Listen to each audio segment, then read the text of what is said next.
संघर्ष के मध्य जब भ्रम की परछाइयां अर्जुन को घेर लेती हैं, उसका मन भय और मोह के बंधन में उलझ जाता है।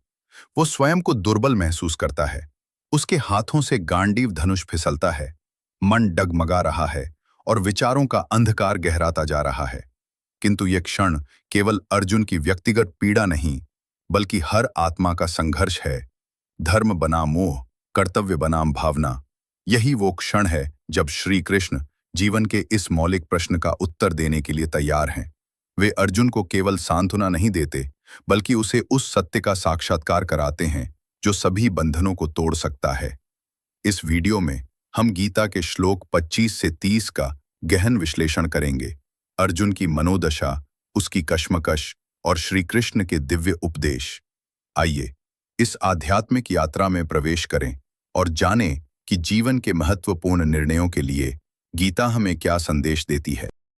श्लोक 25 भीष्मद्रोण प्रमुखतः सर्वेषां च माहीक्षिताम् उवाच पार्थ पश्यैतान् समवेतान् कुरुनीति। श्लोक का अर्थ।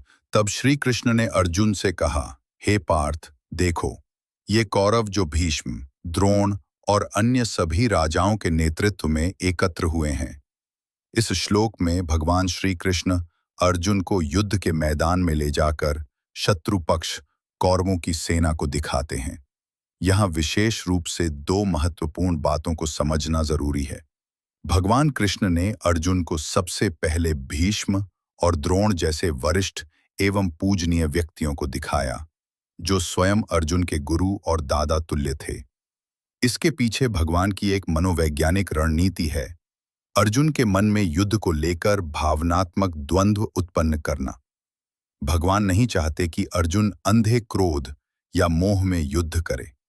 इसलिए वे पहले उन लोगों को दिखाते हैं जिनसे अर्जुन का गहरा भावनात्मक संबंध है। भगवान कृष्ण अर्जुन से कहते हैं, हे पार्थ, देखो इन कौरवों को जो एकत्र हुए हैं। इस संवाद में कृष्ण अर्जुन को युद्ध के बाहरी रूप से हटाकर अंदर की भावना की ओर ले जा रहे हैं। युद्ध सिर्फ तलवार या धनुष बाण से नहीं होता। यह निर्णय, कर्तव्य, मोह, धर्म और रिश्तों की परीक्षा भी होता है। पश्य, देखो, शब्द का प्रयोग केवल शारीरिक देखने के लिए नहीं है, बल्कि यह अर्जुन को अपने कर्तव्यों और वास्तविकता का दर्शन कराने के लिए है। आध्यात्मिक शिक्षा। जीवन के संघर्षों में जब हमें निर्णय लेना होता है, तो केवल तर्क नहीं, बल्कि भावनाओं और संबंधों को भी समझना पड़ता है। श्री कृष्ण यहाँ एक मार्गदर्शक की भूमिका में है। वो केवल रथ के सारथी नहीं, बल्कि अर्जुन के अंतर की युद्ध भूमि के निर्देशक हैं। हमें भी अपने जीवन में जब निर्णय लेने हों, तो भीतर झांककर अपने कर्तव्यों, रिश्तों और धर्म का विचार करके ही कदम उठाना चाहिए। श्लोक 26 तत्रापश्यत स्थितान् पार्थ पितॄनथ पितामहान् आचार्यान् मातुलान् भ्रातॄन् पुत्रान् पौत्रान् सखींस्तथा। श्लोक का अर्थ। वहां अर्जुन ने खड़े हुए अपने पिता समान बुजुर्गों को, पितामहों को, आचार्यों, गुरुजनों को, मामाओं को, भाइयों को, पुत्रों को, पौत्रों को और मित्रों को देखा। ये श्लोक उस क्षण को दर्शाता है जब अर्जुन युद्ध भूमि में खड़े होकर कौरवों की सेना को ध्यान से देखता है और उसमें उसे केवल शत्रु नहीं, बल्कि अपने ही रिश्तेदार और परिचित दिखाई देते हैं। यही वह क्षण है जब उसके भीतर मोह और करुणा की लहरें उठती हैं, जो आगे आने वाले श्लोकों में उसकी मानसिक उलझन का कारण बनती हैं। भावनात्मक उलझन की शुरुआत। अर्जुन ने देखा कि जिनसे उसे युद्ध करना है, वे उसके अपने ही लोग हैं। गुरु, चाचा, भाई, भतीजे, पुत्र, मित्र। ये युद्ध अब केवल राजनीतिक नहीं, बल्कि व्यक्तिगत और पारिवारिक भी हो गया। धर्म का द्वंद्व। यह दृश्य अर्जुन को धर्म संकट में डालता है। एक ओर उसका राजधर्म है, क्षत्रिय के रूप में अन्याय का विरोध करना। दूसरी ओर उसका कुल धर्म और पारिवारिक स्नेह है, शत्रु बनाम स्वजन। मोह। ये श्लोक इस बात को दर्शाता है कि जब अपनों से लड़ाई करनी पड़े, तब निर्णय कठिन हो जाता है। किसी बाहरी शत्रु से लड़ना आसान होता है, लेकिन जब स्वजन ही विरोध में खड़े हों, तो मन डगमगाने लगता है। आध्यात्मिक और व्यावहारिक शिक्षा। जीवन में भी कई बार ऐसे क्षण आते हैं जब हमें अपने कर्तव्य और भावनाओं के बीच संतुलन बनाना मुश्किल होता है। गंभीर निर्णय लेते समय केवल भावनाओं के आधार पर नहीं, बल्कि धर्म, विवेक और उद्देश्य के आधार पर निर्णय लेना आवश्यक होता है। अर्जुन की यह स्थिति हमें सिखाती है कि जीवन के युद्ध केवल बाहरी नहीं, भीतरी भी होते हैं। श्लोक 27। पश्यशुरान सुहृदशैव सेनो यूरोपी तान समीक्ष्य कौन्तेय सर्वन बंधुन अवस्थितान। श्लोक का अर्थ है, इस श्लोक में बताया गया है कि अर्जुन ने युद्ध भूमि में चारों ओर देखा, जहां उनके रिश्तेदार, ससुर और मित्र दोनों सेनाओं में मौजूद थे। जब उन्होंने सभी अपने करीबी संबंधियों को युद्ध के लिए तैयार देखा, तो उनके मन में भावनात्मक उलझन पैदा हो गई। ये श्लोक अर्जुन की भावनात्मक स्थिति की पराकाष्ठा दर्शाता है। वो केवल पिता, भाई, गुरु, पुत्र ही नहीं, अब श्वसुर और मित्रों को भी रणभूमि में खड़ा देखता है।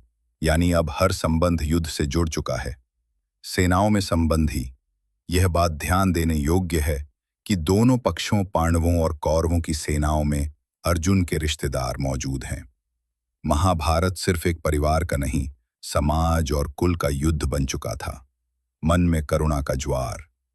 श्लोक की अंतिम पंक्ति, तान समीक्ष्य स कौन्तेय सर्वान बंधून, यह बहुत कुछ कहती है। बंधून यानी बंधु, यानी वो लोग जिनसे खून या स्नेह का रिश्ता हो। अर्जुन युद्ध भूमि में दुश्मनों को नहीं, बंधुओं को देख रहा है। कर्म धर्म का टकराव। अर्जुन के सामने प्रश्न है, क्या कर्तव्य का पालन करूं और इन सब पर बाण चलाऊं, या भावनाओं को स्वीकार करूं और युद्ध से हट जाऊं। आध्यात्मिक और व्यावहारिक संदेश। जीवन में कई बार हम ऐसी परिस्थितियों में फंस जाते हैं जहां हमारे रिश्ते, कर्तव्य और मूल्यों के बीच टकराव होता है। अर्जुन की यह स्थिति हमें सिखाती है कि जब तक हम मन को स्थिर और विवेक से युक्त नहीं करेंगे, तब तक सही निर्णय लेना असंभव होगा। यह श्लोक हमें स्वधर्म और मोह के बीच अंतर पहचानने की प्रेरणा देता है। श्लोक 28। कृपया पर्याविष्टो विसीदन् नीदम् अब्रवीत्। अर्जुन उवाच दृष्ट्वेमं स्वजनं कृष्ण युयुत्सुं समुपस्थितम्। श्लोक का अर्थ, अर्जुन ने कहा, हे कृष्ण, जब मैंने अपने स्वजनों को युद्ध के लिए तैयार देखा तो मेरा मन व्याकुल हो गया और मैं अत्यंत दुखी हो गया।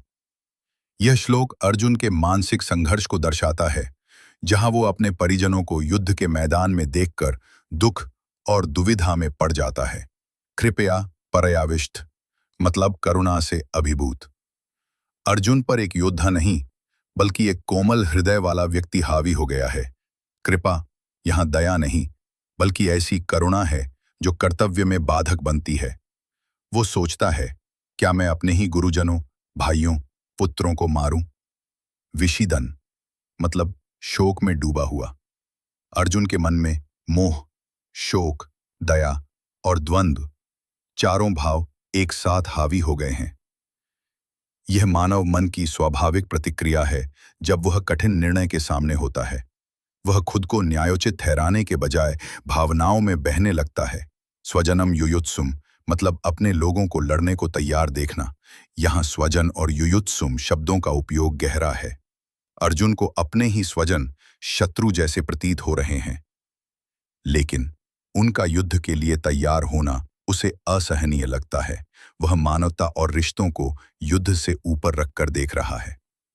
अर्जुन की इस मनःस्थिति को समझना बहुत महत्वपूर्ण है, क्योंकि यह केवल युद्ध का भय नहीं, बल्कि उससे जुड़ी भावनात्मक और नैतिक दुविधा को दर्शाता है। भावनात्मक संघर्ष। जब अर्जुन युद्ध के मैदान में अपने स्वजनों, मित्रों, गुरुओं, चाचा, भाइयों और संबंधियों को देखता है, तो वह अंदर से टूट जाता है। उसे याद आता है कि ये वही लोग हैं जिनके साथ उसने जीवन के कई मधुर क्षण बिताए हैं, और अब वही प्रियजन युद्ध के लिए आमने सामने खड़े हैं। नैतिक दुविधा। अर्जुन की सबसे बड़ी चिंता ये थी कि अगर वह युद्ध करता है और जीतता भी है, तो उसके विजय का क्या अर्थ होगा जब उसके अपने ही परिजन युद्ध में समाप्त हो जाएंगे। क्या धर्म की रक्षा के नाम पर अपने स्वजनों का संहार उचित है?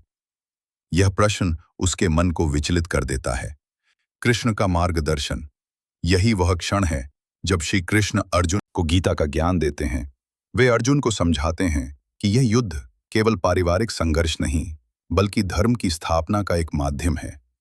जीवन और मृत्यु के पार जाकर आत्मा की अमरता को समझना ही सच्चा ज्ञान है। जीवन और अध्यात्म में इसका महत्व।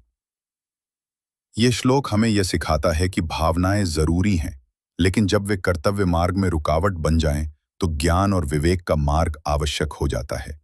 अर्जुन की स्थिति हर उस व्यक्ति जैसी है जो कठिन निर्णयों के समय भावनाओं और जिम्मेदारियों के बीच झूलता है।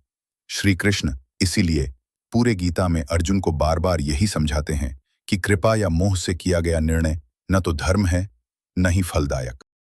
श्लोक 29। सीदन्ति मम गात्राणि मुखम च परिशुष्यति वेपथुश्च शरीरे में रोमहर्षश्च जायते। श्लोक का अर्थ है, मेरे अंग शिथिल हो रहे हैं और मुख सूख रहा है, मेरे शरीर में कंपकंपी हो रही है और रोमांच हो रहा है। यह श्लोक अर्जुन की आंतरिक अशांति का शारीरिक रूपांतरण है। मन की अस्थिरता, भ्रम और मोह जब चरम पर पहुंचते हैं तो शरीर पर उसका असर दिखाई देता है। ये मनोवैज्ञानिक सत्य आज भी चिकित्सा में मान्य है। जब कोई व्यक्ति गहरे तनाव, द्वंद्व या आघात में होता है तो शरीर खुद प्रतिक्रिया देने लगता है। इस श्लोक की गहरी व्याख्या। 1. शारीरिक दुर्बलता। मेरे शरीर के अंग शिथिल हो रहे हैं, मतलब अर्जुन को कमजोरी महसूस हो रही है, मानो उसका शरीर उसका साथ नहीं दे रहा हो। मेरा मुख सूख रहा है, मतलब अत्यधिक तनाव और भय के कारण उसकी मुख की नमी चली गई, जैसे घबराहट में होता है। 2. आंतरिक संघर्ष। मेरे शरीर में कंपन हो रहा है, मतलब जब कोई अत्यधिक चिंता में होता है तो शरीर कांपने लगता है। यह अर्जुन के मानसिक अस्थिरता को दर्शाता है। रोमांच उत्पन्न हो रहा है, मतलब रोम रोम में एक अजीब सा कंप महसूस करना, जो कभी भय से आता है तो कभी अत्यधिक भावनात्मक उथल-पुथल से। यह श्लोक केवल अर्जुन की व्यक्तिगत स्थिति नहीं दर्शाता, बल्कि यह हमें यह सिखाता है कि किसी कठिन परिस्थिति में हमारा मन और शरीर किस प्रकार प्रतिक्रिया देते हैं। श्री कृष्ण अर्जुन को समझाते हैं कि यह मानसिक और शारीरिक दुर्बलता केवल मोह और अज्ञानता के कारण है। जब हम धर्म और सत्य को पहचानते हैं, तब यह भय समाप्त हो जाता है। क्या हमें भी अर्जुन की तरह कभी अपने कर्तव्य पर संदेह होता है? यह श्लोक। अब हम आए हैं भगवद गीता, अध्याय 1, श्लोक 30 पर। यह श्लोक अर्जुन की मानसिक और शारीरिक कमजोरी के चरम बिंदु को दर्शाता है। गांडीवम स्रंसते हस्तात्वक्च परिदह्यते न च शक्नोम्यवस्थातुं भ्रमतीव चा मे मन। श्लोक का अर्थ है, मेरा गांडीव धनुष हाथ से फिसल रहा है, मेरी त्वचा में जलन हो रही है, मैं खड़ा भी नहीं हो पा रहा हूं और मेरा मन जैसे चक्कर खा रहा है। इस श्लोक में अर्जुन बता रहा है कि अब उसकी हालत ऐसी हो गई है कि वो मानसिक और शारीरिक रूप से पूरी तरह टूट चुका है। उसका आत्मविश्वास डगमगा जाता है और वह गंभीर मानसिक संघर्ष में पड़ जाता है। इस श्लोक की मुख्य भाव। श्लोक 1, गांडीवम स्रंसते हस्तात, मतलब मेरा धनुष हाथ से फिसल रहा है। गांडीव अर्जुन का सबसे विश्वसनीय और ताकतवर धनुष है, पर अब वह उसे पकड़ भी नहीं पा रहा।